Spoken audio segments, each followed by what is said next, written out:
By pressing play, you've been transported to a dimension where there will be no apologies given for the abstract and asinine comments made here by the host and their guests. With that being said, thank you for listening and enjoy your experience. We are bonding. We are whippers. Are you ready? For episode 53 of the most ridiculously random pop culture podcast in the 719. Yo, where the captions at? Yo, yo, yo, where them captions at? Yo, get it, yo, got it, yo, stop it, never gonna, yo, where them captions at? Hey, where them captions at? 1, 2, 3, yeah. Hope all you guys are doing well. As you already know, well, if you don't know, now you about to know. Because I'm the host of this show, Chelsey Show, a.k.a. 20 Shades of Cray. Joining me always is my bro host. You know who it is, Roscoe Tinkoya. No a.k.a. right now because I don't have a bonding one.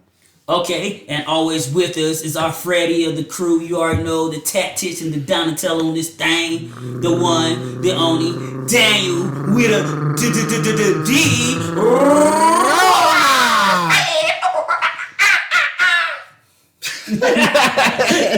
They call me that because I'm a wild boy. Are you? I don't know. All right, cool. If you believe you are, you can be whoever you want to be. That's what Barack Obama taught me. And joining us for being our special guest today is the one, the only, Chelsey. Hi. Hey. How you doing? An official kinkster here, giving my. He's gonna come out the gates with the kink. Word.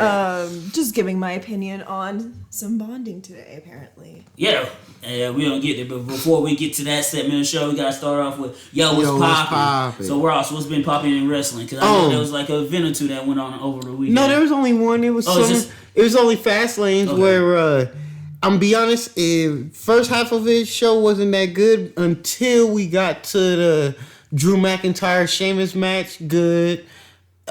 We have the return of the Fiend with a new mask and new outfit gear. How'd you like that though, Kelsey? It was cool though.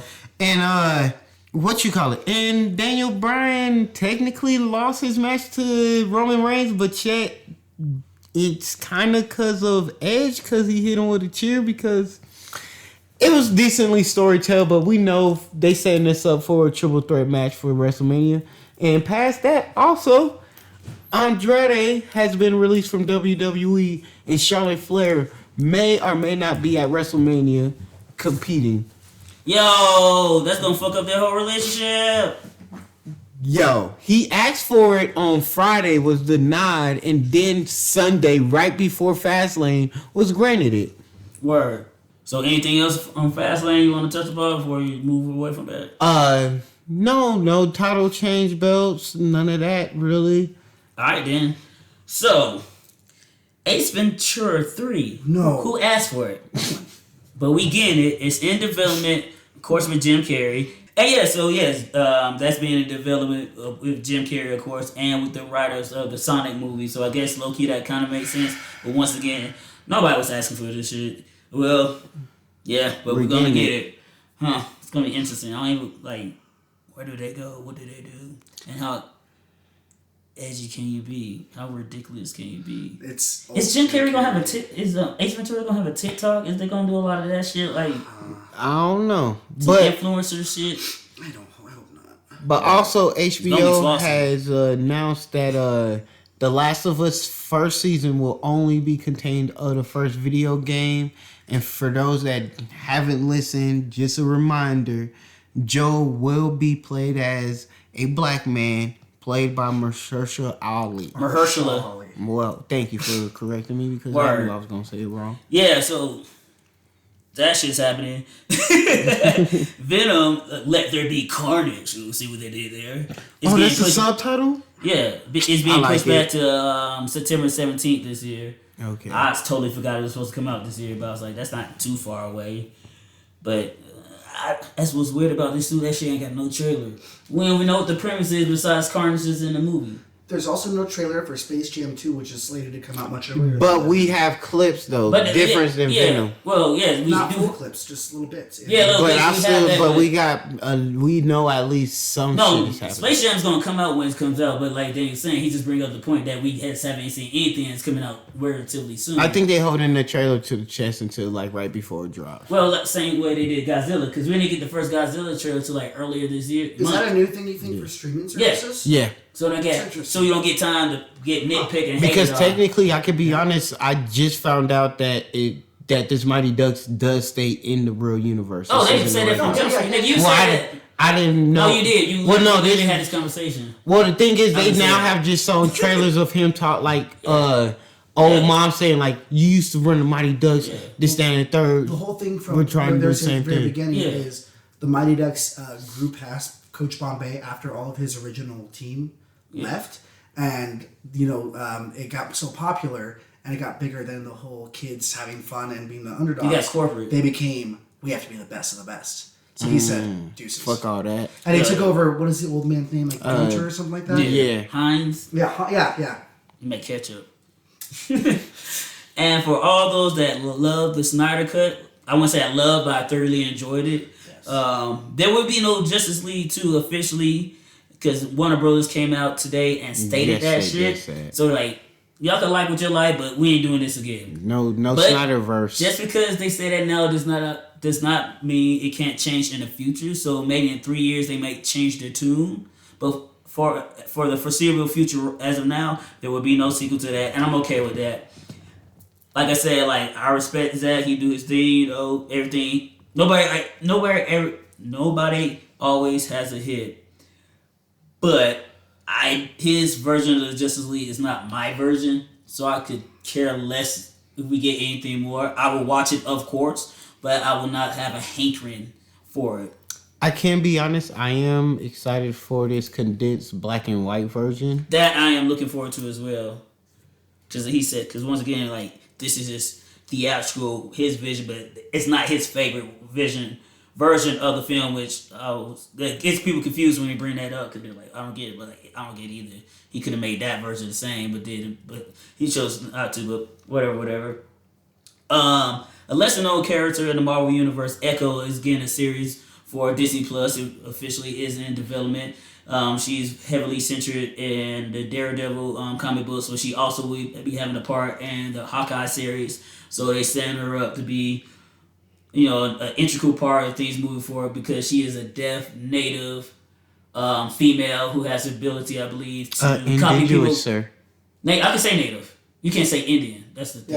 Native is the term. Yeah, native. Because you guys had a problem pronouncing indigenous. Right? Yeah, or did I? No, but you won't keep saying indigenous. It's called the long game. Long game. Ask her about it. But but yeah, so she's indigenous and she's deaf, and she has the ability to mimic people's abilities once she sees them, a la the Taskmaster in a degree, and she has connections to the hand. My fault. So that's coming soon. To Goldie Hawn. Yo, she got it for a reason. And also, it's been confirmed in Falcon and Winter Soldier, one of the cities they will be traveling to is Madripoor. And if you fuck with the comic books, you know Madripoor is basically Vegas on steroids. It's hell on earth. It's Sodom and Gomorrah. Sodom and Gomorrah personified in 616. But what's most important about it is low-key prominent mostly in the X-Men comic books. And it's like a mutant safe haven, because they don't give a fuck what you do there as long as you do it. Like, do what you do. But we also respect you because we don't respect anybody. So we ain't got no need to just hate on you because you're different. We hate everybody here. But if you do your thing, you get your respect, you get your respect. And yeah, so moving on from that, I'm going to talk about YWDCA 15. And for all those that's first-time listeners, this is our Spotify playlist. We make a new playlist every month showcasing all the songs that we are listening to currently. But for our songs, I'm just going to cut to a couple that I was digging. One being Ghost in Your Stereo by The Midnight. Holy by Justin Bieber featuring Chance the Rapper. Remember Me by Boy in Space. Hospital Bed by Planet Kid. Used to Be by Steve Aoki, Kira and Wiz Khalifa, Cheer Up Baby by Inhaler, and Her Body by Nasty Cherry. No, Kelsey, weren't you saying before the beginning of this year that you were thinking there's gonna be some new Steve Aoki coming soon? No. Oh, I thought you did. No. That was me, sir. That was No, you, yeah. That could have been you, but I was new, like the Midnight, for example, and the Middle Kids. I knew they was coming back out with new material because they've been dropping a lot of new singles. And speaking of which, the Midnight dropped a new album called Horror Show. I've been listening to that shit all weekend. It's cool. The only reason it's horror because some of the themes are like vampires and dancing with the devil and sucking blood from various places. But it still takes on with the 80 theme. Yeah, exactly. So if you're a fan of the Midnight and that 80 synth style contemporary, like loose house music, then you'll definitely like that album. Justin Bieber dropped a new album called Justice, and he has like 3 interludes from Martin Luther King in it. And it's legit. Like, if you're a Bieber fan, you don't fuck with it. Like, it's not as up-tempo as I would like, but it has its flavor, it has its vibe. And he's once again showcasing an important message, the words of Martin Luther King, to a whole demographic that probably wouldn't listen to them shit outside of I Have a Dream, and that's literally it, not the whole speech, just that line, because we all know it. And whether you rock with him personally or not, I have to respect anybody that's willing to use their platform to spread positivity. Even though you a fuck up, you still can be a fuck up that says the right things from time to time. Nobody's perfect. And also, Today We're the Greatest is the latest album from Middle Kids.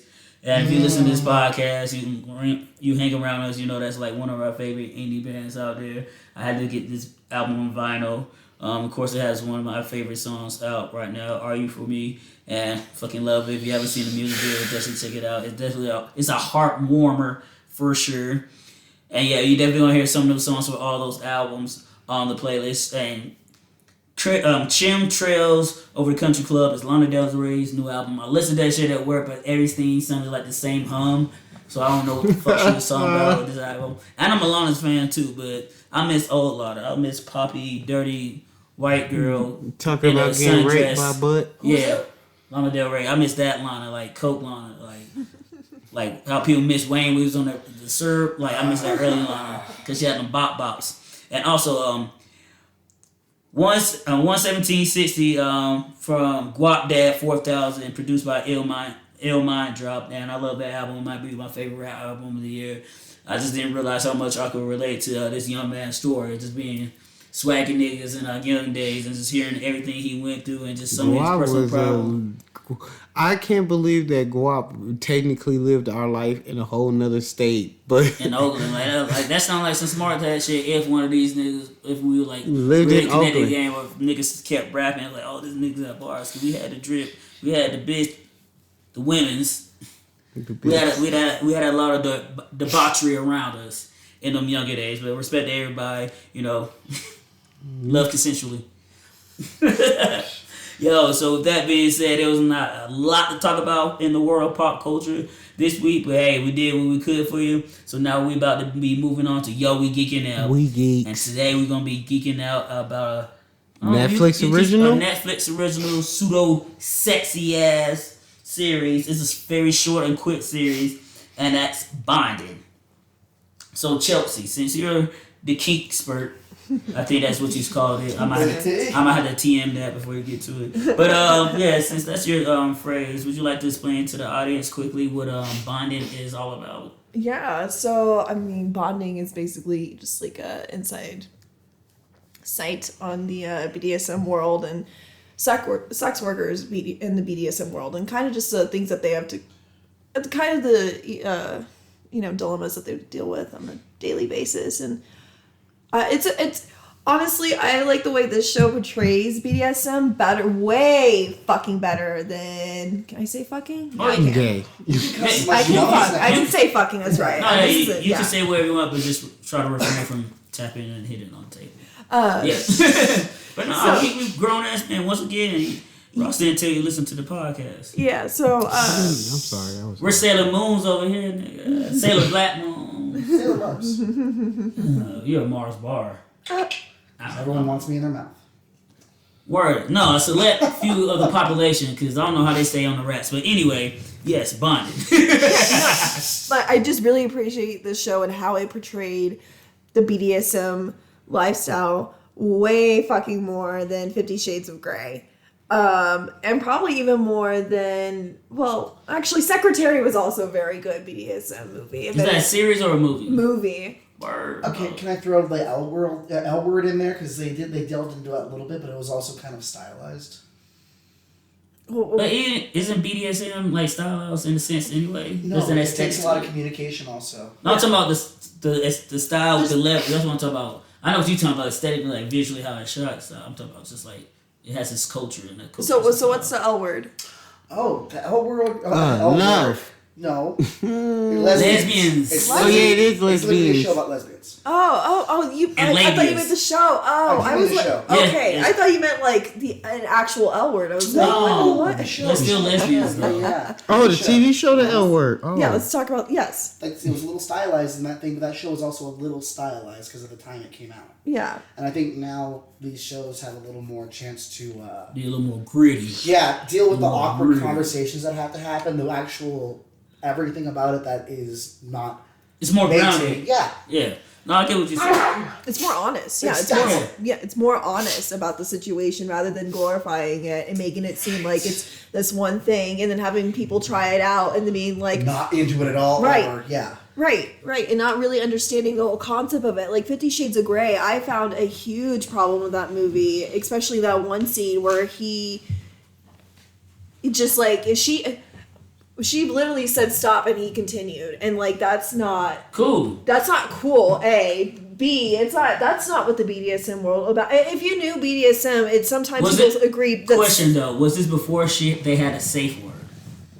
this was like deep into like the relationship. Apparently, I think they already had a safe word. Yeah, I think they've already like established like their. Well, not just saying, not to justify that, but I'm like literally, technically, she didn't Was say this one or two? If she didn't say the safe word and it'd be rough, he didn't have to stop necessarily because she didn't say the safe word. If they playing by those rules, that's what I'm trying to figure out. I only saw it once like a long time ago. Me too. and Like saw it I again. just watched it just to see what it was about, so I Right. can have my own opinion. It's like, oh, this shit's whack. And the book's gonna be much better. The only thing the books probably had, which I definitely know they had, was more actually fucking. I know it weirds me out that these old white ladies shit on everything else vulgar. They the same bitches that get mad at WAP. Like, oh, Christian. 50 Shades. The only thing you gotta do is turn on the internet and watch porn. Stop reading about this white man, watch a white man fuck on the net. If I can just Stop throw doing one that last shit. little thing, sometimes for people who do BDSM, We lying about both. It's not gonna be the last, ain't gonna be stop little. is sometimes the word. Sometimes stop is the word. I know, I'm just saying, because some people might have that setup, like, safe word or nothing. Yeah. That's what I'm trying to figure out. If that's the case, I'm like, ooh, that's what's predicated on. But I don't agree with it, but I'm like, but, you know, if you're going to be on lawyer mode, like, well, my client did not, and they established that all right, I guess I'm on Tony's side. I mean, if this was like a transactional relationship, like a dominatrix or whatever, it makes sense. But this was an actual dom sub loving relationship where that is just uncalled. I feel like even if there was a safe word involved, he should have known when. But how could when to he stop. when he's 50 shades of fucked up? True, but that's not how the BDSM world is, and that's how that movie portrayed it. It was like Exactly. it's a bunch of fucked up people taking out their issues on BDSM, which might be true, but we're not that fucked up during. But it's it, like okay? one We thing don't too. fucking- There's a whole community, even like when it comes to hip hop culture, they only want to pick out the bad apples to focus on. Like, see, this is what they're doing. Like, so you basically saying like, yes, there's gonna be some fuckery involved. There's fuckery involved in every system, every culture. But instead of highlighting the positives, but they don't the take fuckery nasty isn't the shit majority and play of on what that the stigma. population That's why, is. like with Bonnie, it was a little more light, a little more joyful, because these men in the show weren't being demasculated and being made felt bad of, like you mean, like they pay to feel that way. It gives them pleasure, and the fact like they have to hide it is the issue. Because if you want to be dominated and you're paying your money, you shouldn't have to feel ashamed because it's not hurting anybody. It's making your life livable. and that's But what people don't see it that way. Fred is probably one of my favorite characters ever because of it. Because Which one's Fred? Fred's the one that likes to be pissed on. Oh yeah, they came on Pete in episode 1. 2 actually. Episode 2, yeah. Episode 2. Yeah. So, no, Fred was sitting here. He's like, yeah, I was telling all my friends how funny you are because in the first episode, he's saying all these jokes about how small his dick is, and he's loving it. And the guy's like, you tell your friends about this? He's like, well, I'm not hurting anybody. And I'm like, that's just such an, it's so funny and comical, but it's so honest. It's so fucking honest and true. Right. Like, no one's hurting anybody other than, like, other than the people hurting it by someone, but it's consensual, and it's a real, true, trusting, bonding experience. Well, Ross, how about you? How would you explain bonding to a person by describing it from your favorite character standpoint? Ooh, my favorite character? Ooh, dang. A gay man just getting a phone call from a once best friend, 2 years into college? After they stopped fucking with each other in their senior year? It's like 3. It's the like redhead? 3 years. Yeah. Pete. Like 3-4 years. Trying to be a up and coming comedian. And just was like, you know, fuck it. I miss my friend. I'm gonna come join her on whatever she sends me on. And you find out these adventures of him rebonding with his friend who's in the dominatrix, trying to make comedy jokes about, realizing he should make comedy jokes about his life. So he starts making jokes about the dom shit, listening to the rules of his best friend. And that's just the first season. Second season, they answer the great old question of why they don't fuck with each other no more, and why they didn't fuck with each other for 3 years, and that just brings up a whole better story. But man, they ain't have to put that little something in season 2. I'm like, y'all rule for that. Oh, that's something worked so much for it because I can't wait for this season 3. Yo, season 3 gonna be popping. But yeah, like what I did like about Bonnie, like the characters. You can tell it's a situation comedy, it's a sitcom, but you could tell that these characters feel real. They have their own distinct personalities, and the fact that they can mesh so well together. That's why I love TV, because you forget these are fictional characters. You get invested in their lives. Because like, oh shit, damn, he did do that, but that makes sense. But like, damn, what else you keeping from him? But like, that's the real world, and somebody has to help these people in these situations and shed light on some of the things they go through by also addressing the bad parts about it as well. That's why I try to tell people about cancel culture is that you need to showcase why things need to be canceled. You need to showcase the problem. You can't tell people how racism is an issue without showing them racism on screen with words. You can't sit here and make a point about blackface if you don't have the character being in blackface. It's one thing to just do it, but if you have a character specifically in blackface, so somebody can come up to him like, hey, that's cool. That's not cool. Why? Let me tell you all these reasons. Same thing with bonding. You have to have these issues happen in the series so somebody could come out like, yo, teacher, it's not right for you to abuse your power and try to make this girl sleep with you because she's in the domination. The little blonde, because she's failing, she's trying to get a grade. Right. You should just help her.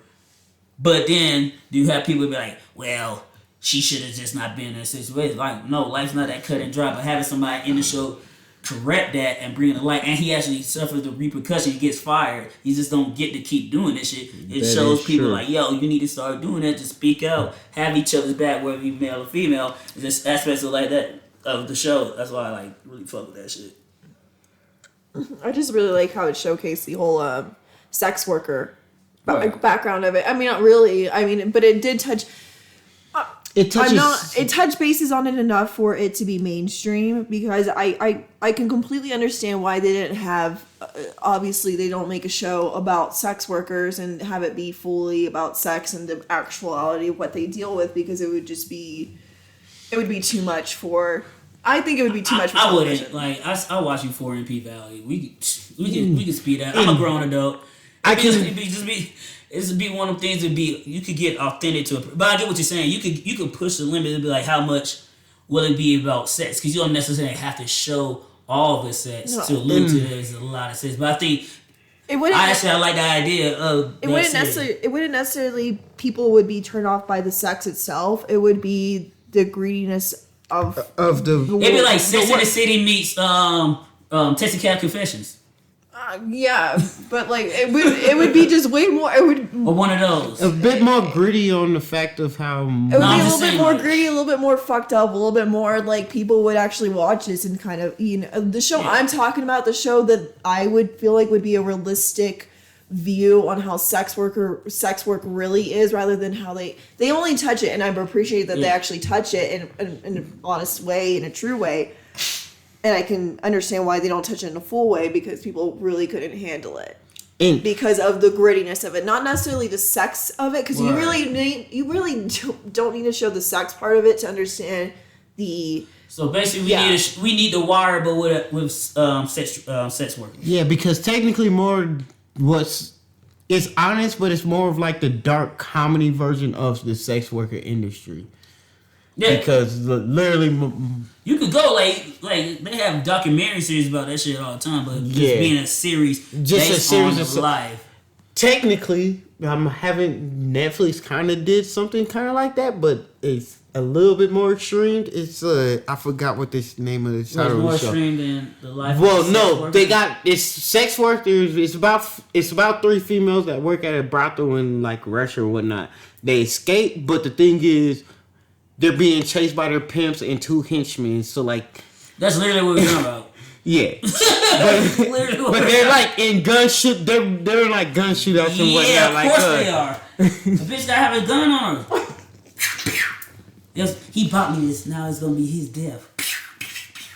Some shit. Like I already know the series, but yeah, But also, I love the humor of the show, and it took me a while to get Doug. But low key, man, Doug is a good dude, man. But Mistress May, aka Tiffany, just wasn't in the right place in life. Oh, Doug's the dude that she started dating, right? Yeah, the dude that had was mostly better to get hit by the car and shit. Okay, yes. Yeah, because I was like, after rewatching it a couple times, like, oh, they did kind of set that up from the beginning. I just thought they kind of just threw their ass like a couple episodes, but nah, he's always been hollering at her, but he's been like kind of shy, but not fully shy. He got root for the underdog. Yeah. Yo. And she's also was kind of not paying that nigga attention too.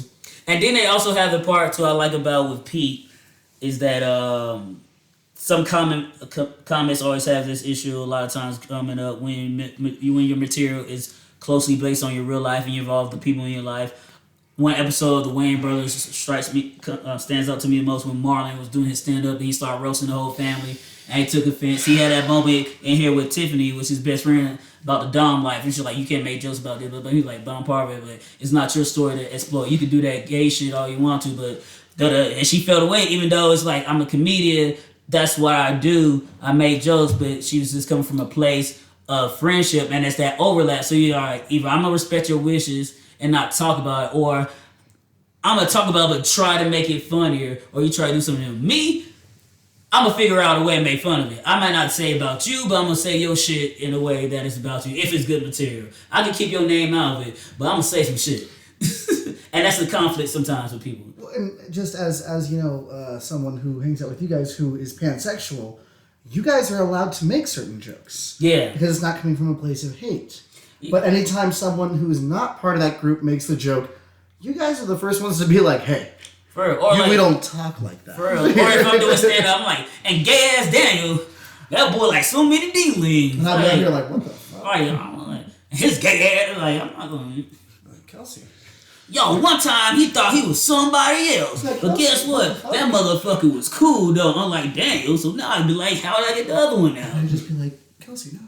But now I'm thinking about a bit to try to do that. Like, you think you gotta try to have your homeboy with DID personality switch on you mid-sentence. And you're sitting there like, where's Waldo in real life? Because you don't know where the fuck you at. I'm gonna say no already. I'm not gonna do it, though. That joke was hilarious. It's gonna work. I'm gonna find a way to get to it one day. But so anyway, yeah. So Pete had that dilemma, and he did what he did. He was like, "Shit, I'm gonna do what I'm gonna do. I have to make fun of my life." And then she gives him this information, and instead of talking it out with somebody, he turns it to a bit, and it was so fucking awkward. It was his life too, so how far can you go? without overlapping your life with somebody else's if that's what you're going through. And just that person on the other side has to just suck it up and be like, yo, you trying to make a joke of it, cool, let's try to make it funny, or you just gonna tell them, no, you can't do that. But also to make that point out, that joke that he did, that was said, was like her first time coming out to actually support him, and she heard Yeah, but it whether it was her first time or her last time, she still was gonna have that feeling nonetheless. True that. So I'm just saying, like, it's just one of the things. Like, I don't think nobody's necessarily wrong. It just depends on how you want to go about rectifying the situation. True that. Because it's almost like with this whole quote unquote cancel culture now, which is non-existent really. Well, it's just technically with David Dobrik, no, it's just it really you can't cancel him. This not Black. Oh no, this not The Sims. But like, it's like who gets to say what's offensive?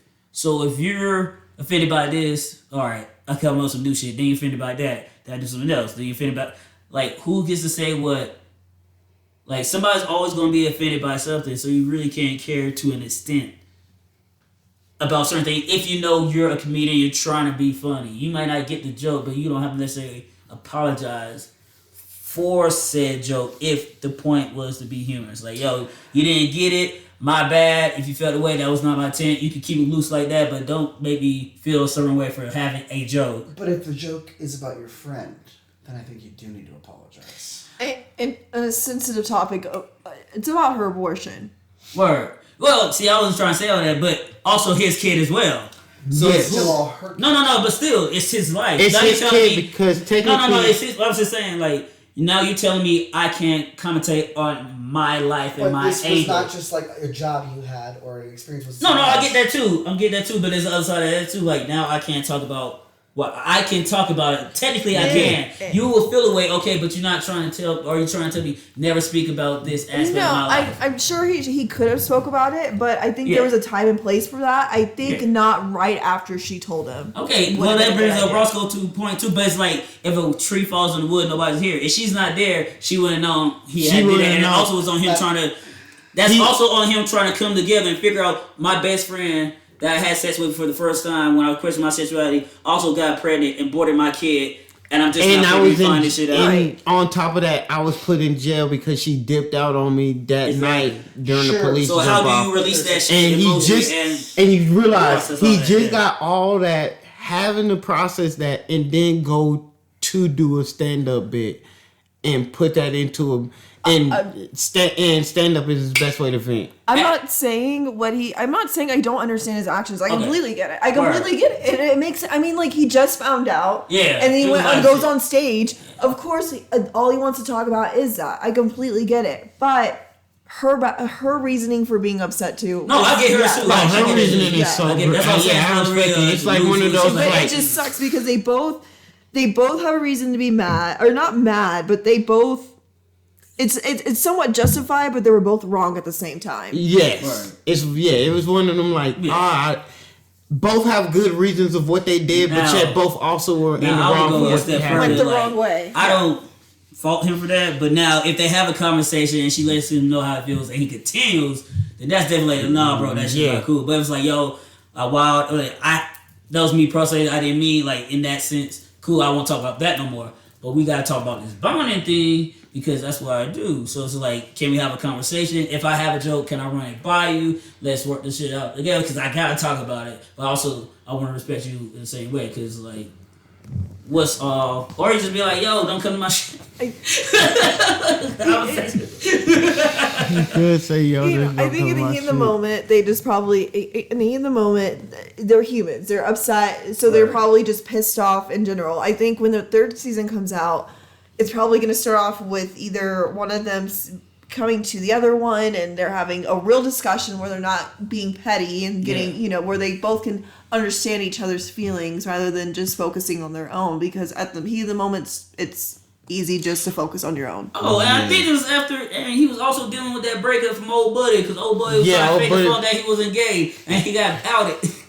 I forgot that his dad was his dog. God. His dad was his financial sub. Okay, my God. I forgot about that part. Shit, that did happen. Oh my God. And that's another a reunion I think it might happen in season 3 because I mean apparently they were they met in season 1, lasted throughout season 2. Obviously the relationship was somewhat serious enough to be spending most days with each other. Oh yeah, he sure did spend most days with him in season 2. Oh yeah, and I actually do like the character development on the series. Everybody's a slightly evolved character with each season because they just don't stay stagnant. They also are growing and evolving. And it's not just evolving as in character. It's like evolving in the confidence and everything in all aspects of their life. It's the character too. That is true. But usually it's just only like one thing that they've like grown in and whatnot. This one is just like now we're talking about performance and proficiency. Yeah, this one like each character like everybody got confident as well as like their whatever other side thing they did except for in season 2 with old dude getting hit by the car.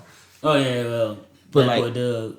But Doug did get hit all his confidence and everything all in season 1 and then like had that even his whole breakdown and then having to get the confidence back again in season 2 even worked. Word. And then we also get how to get your if you're a lady by masturbating moment. When Tiffany had to teach Chelsey, not this Chelsey, how to get a orgasm because she had mad vibrators, mad dildos, but she never used one on herself before. And it's like, girl, you gotta know your own motor to get yourself going. Like you need to get that shit going. Yeah. This Chelsey has had plenty of orgasms, by the way. I just want to make that clear. Plenty of orgasms. And if you want to know how to have an orgasm, I will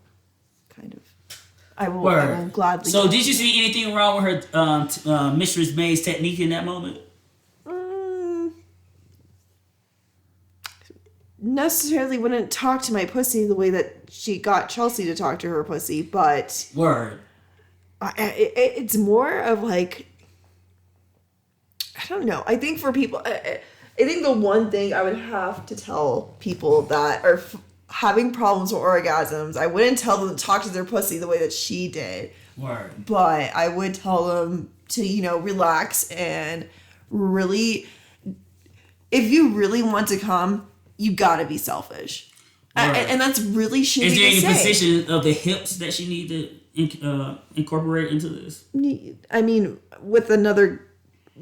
position is a lot of stuff. Wait. No, I'm talking about solo shit. Solo, yes. Yeah, position, solo. I mean, and every time is a different position that's going to get you off. You can't remember that. It's not. Like an upward cradle or a downward, not warrior stance. Warrior stance is standing up. I know what it is. That's the...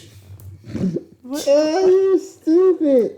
My jokes are funny. I'm just I never masturbate standing up. I am all about. I can't speak for you. It's pretty lit. Well, I mean, I guess I think the only time I ever masturbate standing up is in the shower, and even then, I'm like, okay, I need to sit down. Trying not to drown from the water getting in your mouth. And it's just I'm most of the time I'm using the shower itself, but word.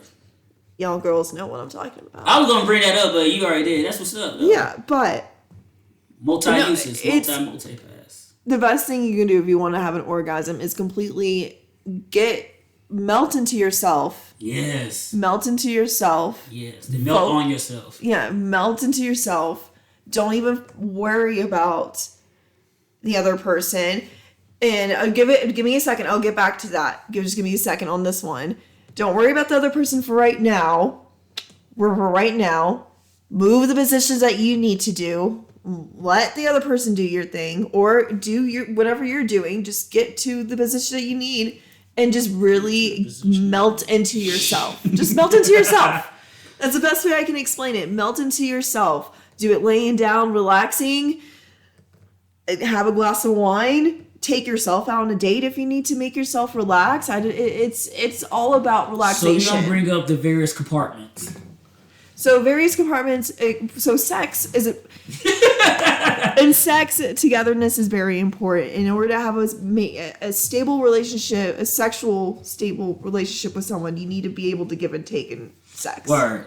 So, but that also means being. That's in any relationship, though. And having a good sex life is also kind of corresponding to having good.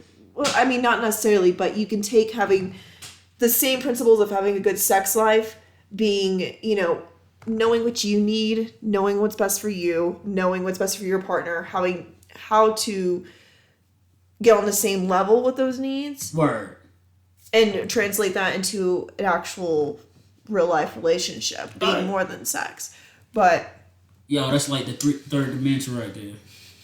Third being for threesome. Ayy. And with that being said, before we get out of here, so I just want to ask you guys one final question. What's one thing that you would love to see happen in season 3, Roscoe? Oh, I'd just like to see everything be resolved from the ending of season 2, no matter good or bad. Just see how everything progresses from the actions that has happened. Word. What about you, Chelsey? I would like to see. I think of him as Master Carter. It's so funny. I'm just gonna call him Master Carter, but I guess that's his real name, Pete. Yeah, Pete. Yeah, Pete. Redhead. Yeah. Yeah, I like to see their friendship rekindle and see how that happens. And then, I like to see their relationship. Also, I would like to see the relationship between Pete and what's that guy's name? Which one? His boyfriend. His boyfriend. Well, it's fine. His boyfriend. His ex-boyfriend. His ex-boyfriend. Word. Like to see them get back together only because I would like to see how the dad and the son, because connect out their relationship now. Yeah, because at the end, he found out that his dad was a financial sub and that his son was gay. They did find both of those things out at the secrets same that kind time. of overlap but don't. Yeah. Word. Not in his mind. And for me, I want to see how Mistress May does as Madam May now that she's running the business, I guess you could say. And I also would love to see more of the personalities of the other Doms in her house, or I don't know how her group, her dungeon, and seeing how they run things and what type of style she brings to the table. Okay. And with that being said, we're gonna go to Yo Check It Out. For all those that have already watched Bonding, we're gonna give you some recommendations. So Ross, what would you recommend for the people? The new HBO Max original. It's only 5 episodes deep, but it's called Generations. It's literally just about this current generation of kids and the sexuality and how sex is a spectrum and how these few groups of kids in California are reacting to it, as well as how the conservative people around them, aka the adults, are having to deal with it. Yo, pups. What about you, Chelsey? What would you recommend for the people? Kind of it's an older movie. I would recommend. Yeah, I mentioned it earlier. That's what's up. Showgirls is Showgirls was the ultimate camp movie. Oh my god! I watched it as a kid and it gave me diarrhea. Yeah, I didn't get diarrhea. I just had an upset stomach for obvious reasons. I watched as a kid all the time too. Well, not all the time, but anytime I saw it on, I was like, "Hell's yeah, we're gonna watch Showgirls." No, Secretary. With Maggie Gyllenhaal and James Spader. Is that the Robert California in The Office? That's who. Ultron? Yeah. Blacklist? Yeah, he's in Blacklist. Yeah, that's James Spader. James Spader, yep. A young James Spader. The original Mr. Grey, he's actually called Mr. Grey. Better than the 50 Shades of Grey, though. If you were into bonding and all that stuff and into comedy and, whatnot, this isn't a sex worker movie. This is an actual relationship movie. So it kind of, it involves a relationship developing between his employee and himself. So his secretary. Oh, right. No. Of course. So, it's a little controversial. So if you can, but it was made in the 90s. So I watched all the Pretty Little Liars. I watched American Pie. Not American Pie, but American Beauty. Word. And for me, I would recommend the Netflix series that is also an original FX series, and that's going to be Pose. Ooh. Pose is a show based in the 80s about various houses of drag queens and transgenders, and a lot of LGBTQ plus characters that all live in New York, and they're part of the whole Vogue dance house scene. And it's poignant. It's great. The acting is well. Almost cried the last episode over a character I really didn't give a fuck about. I'm like, damn, Pose, you got me. All of my feelings. I'm like, damn, Shorty been going through it. But yeah, it's well acted, written. So another Ryan Murphy creation. So if you fuck with American Horror Story, Scream Queens, Glee, you already know what you're getting into. And what he does well. There's not too many things from him that I watched that I did not actually enjoy. So yeah. And with that being said, guys, this is going to be another episode of Yo, where the Captions at? We just want to thank Daniel, of course, for being here. Chelsey for being our wonderful, lovely guest. Love you, Chels. Thank you for having me, y'all. It was really fun. Oh, and we'll definitely have you again soon with your consent, of course. Yeah. And I just want to make sure you guys go check out our YouTube page, The Escaping Network. Make sure you are following us on Facebook and Instagram. Follow me on YouTube as well. Kills for show. And remember, thank you guys for being captioners, and always be one or be nothing. And you know who I am, Roscoe Tinkoya. Y'all mostly can find me on my Xbox, Snapchat, or somewhere being high. So as always, be kind, be Miss Unknown, live life in be Miss Unknown, y'all. Yeah, we out. Konnichiwa. Bitches. Hit that space button, I think it is. Sayonara, sucker. Is it the space bar?